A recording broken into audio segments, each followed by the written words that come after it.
quand le Seigneur Jésus est venu, Jérusalem, il s'est tenu dans le temple pour y enseigner les gens. Ce moment-là, les principaux sacrificateurs, les scribes et les anciens s'approchent et dirent au Seigneur, dis-nous, par quelle autorité tu fais ces choses, et qui t'a donné cette autorité pour enseigner? Qui t'a donné l'autorité de venir enseigner dans le temple? Le Seigneur leur dit, je vous poserai aussi une question. Si vous me répondez, je vous dirai, par quelle autorité je fais ces choses?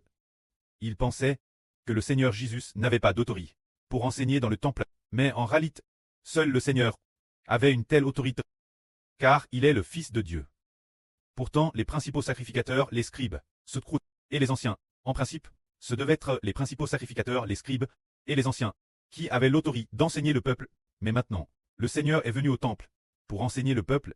Alors le Seigneur leur demanda, si vous me le dites, je vous dirai, par quelle autorité je fais ces choses? Le baptême de Jean, d'où venait-il? Le Seigneur demanda si le baptême de Jean venait de quelque part.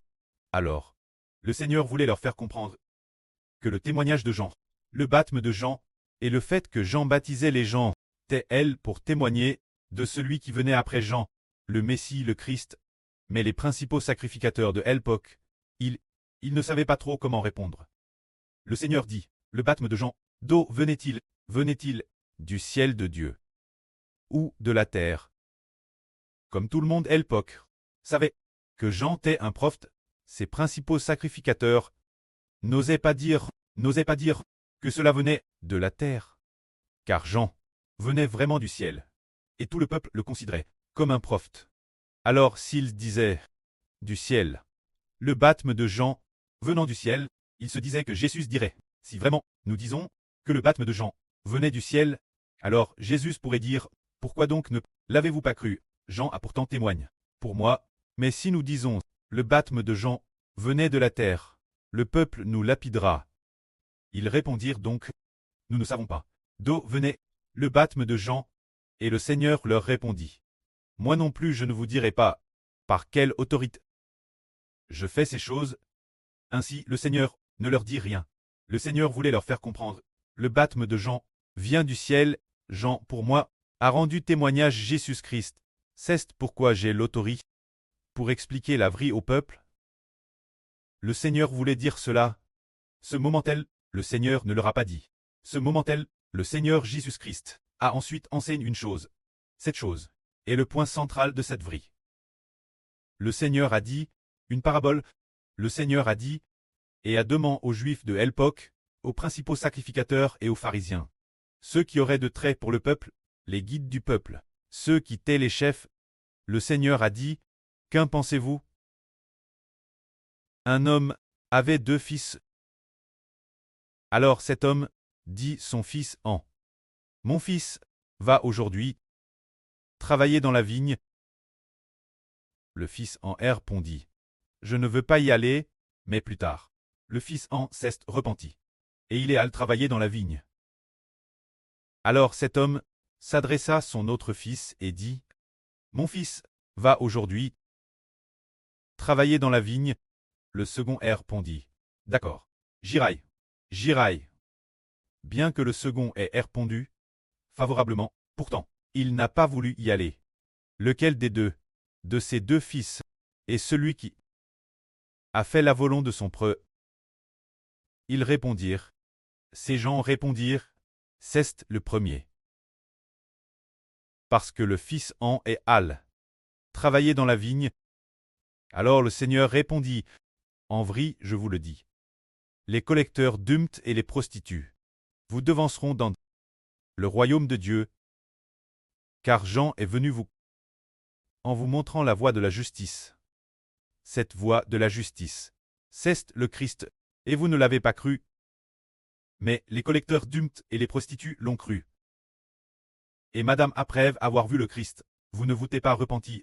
Pour croire en lui, le Seigneur Jésus a dit, cette parabole signifie qu'il y a 2 fils, le fils en et le cadet. Le fils en avait d'abord dit, je ne veux pas aller travailler dans la vigne, mais plus tard il y est allé. Ainsi le fils en est comparable aux collecteurs d'hymnes et aux prostituées. Il se disait, de toute façon, nous sommes des collecteurs d'umpts. Nous faisons le mal depuis longtemps. Quand le Christ, le Messie viendra, nous n'aurons pas besoin de croire en lui. De toute façon, nous faisons le mal. Et nous ne pouvons pas vraiment croire en Jésus. Mais Jean le Baptiste a rendu témoignage au Seigneur. Et après que le Seigneur Jésus-Christ est venu, contre toute attente, les collecteurs d'umpts et les prostituées ont cru en Jésus. Pourtant ils disaient au début, « Oh, nous qui sommes des pécheurs, nous n'osons pas croire en Jésus. Nous sommes tous des pécheurs. Quand le Fils de Dieu est venu, nous n'avions pas de visage pour aller voir Jésus. Nous ne savions pas quoi faire. Peut-être que Jésus ne nous aimait pas non plus. Mais après la venue du Seigneur Jésus, ce sont au contraire ces personnels qui ont accueilli Jésus. Pourtant l'origine, ceux qui auraient d'accueillir Jésus. Quant au fils cadet, ces gens-là disaient, quand le Christ Messie viendra, nous croirons tous en lui. Parce que les livres des prophètes ont prophétisé, l'un appelle le Christ Messie doit venir. S'il vient, nous croirons en lui, nous les pharisiens. Et les scribes, nous croirons tous en lui. Ils disaient tous, oui, le Christ Messie, quand il viendra, nous croirons en lui. Il a la parole de Dieu.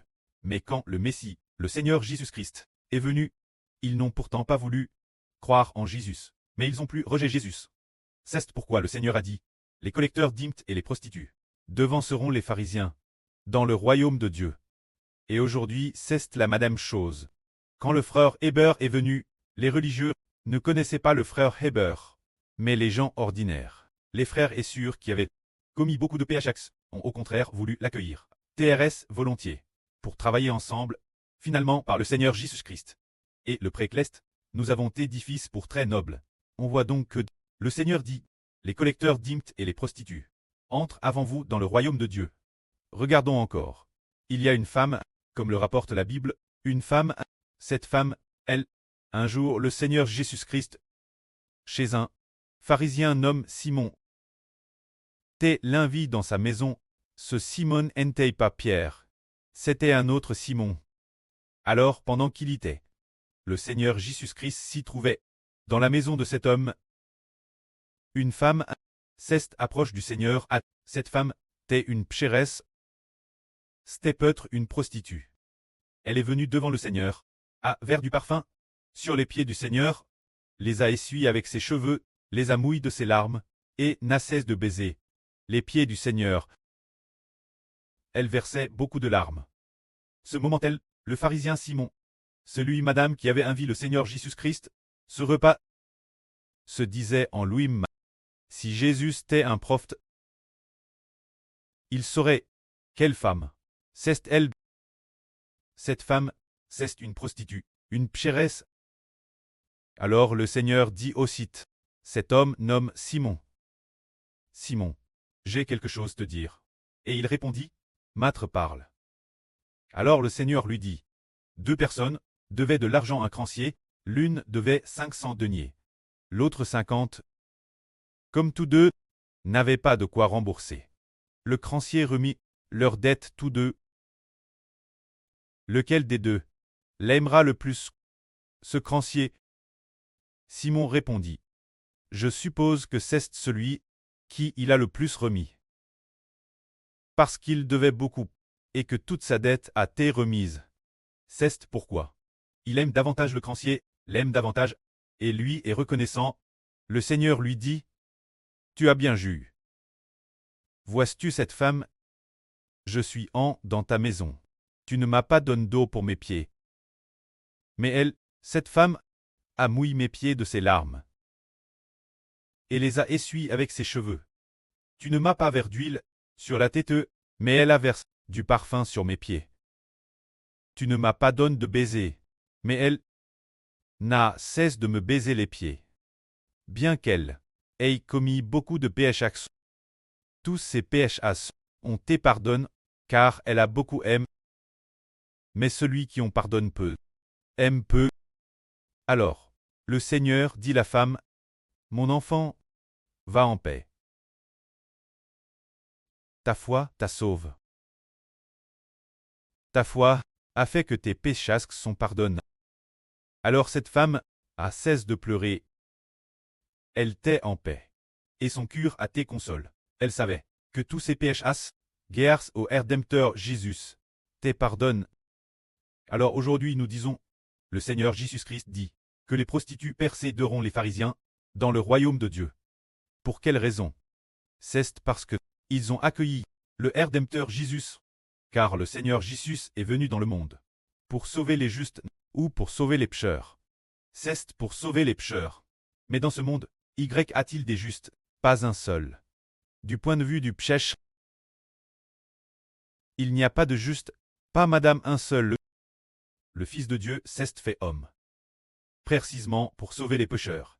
Le Fils du Pré-Cleste, le Pré a envoyé son propre Fils, parmi les hommes, précisément pour sauver le monde, pour délivrer les hommes du péché, pour qu'ils ne soient plus esclaves du péché, mais qu'ils deviennent une nouvelle création. Pourtant, quelles personnes sont au contraire rachetées et deviennent une nouvelle création? C'est merveilleux. Ce sont ceux qui ont un cœur humble et qui accueillent le Seigneur Jésus-Christ. Pourtant, ceux qui disent « Je suis sans péché, je n'ai pas de péché, je ne suis pas du tout un pécheur » ne sont pas sauvés. Mais ceux qui réalisent qu'ils sont pécheurs, vers des larmes, un cœur reconnaissant, ceux qui acceptent le Seigneur, ont plus obtenu la miséricorde du Seigneur. Une grande grâce, le Seigneur a dit, plus on lui doit, plus on aime. Se dire toujours conscient que l'on est le premier des pécheurs, aime d'autant plus le Seigneur. Ils disent, le Seigneur a dit, pardonne mon péché. J'ai commis un si grand péché. Le Seigneur me la pardonne. Ainsi ils aiment beaucoup le Seigneur. Et le Seigneur a vraiment été crucifié. Nos péchés sont aussi vraiment pardonnés. Et nous recevons le Saint-Esprit pour recevoir une vie nouvelle, ce qui montre que Dieu nous a acceptés par le Seigneur Jésus-Christ, crucifié et mis-mort. Ainsi le Pré-Cleste, cause du Seigneur. Et aussi parce que nous croyons au Seigneur, nous accepte, pardonne nos péchés. Alors dans notre esprit, nous avons aussi la paix. Et parce que le Pré-Cleste pardonne nos péchés, il a par le Seigneur Jésus mis la vie nouvelle en nous, faisant de nous de nouvelles créatures. C'est cela. Le Seigneur est venu dans le monde, et pour sauver les pécheurs, c'est la vraie. Que la gloire soit auprès et au Seigneur. Amen.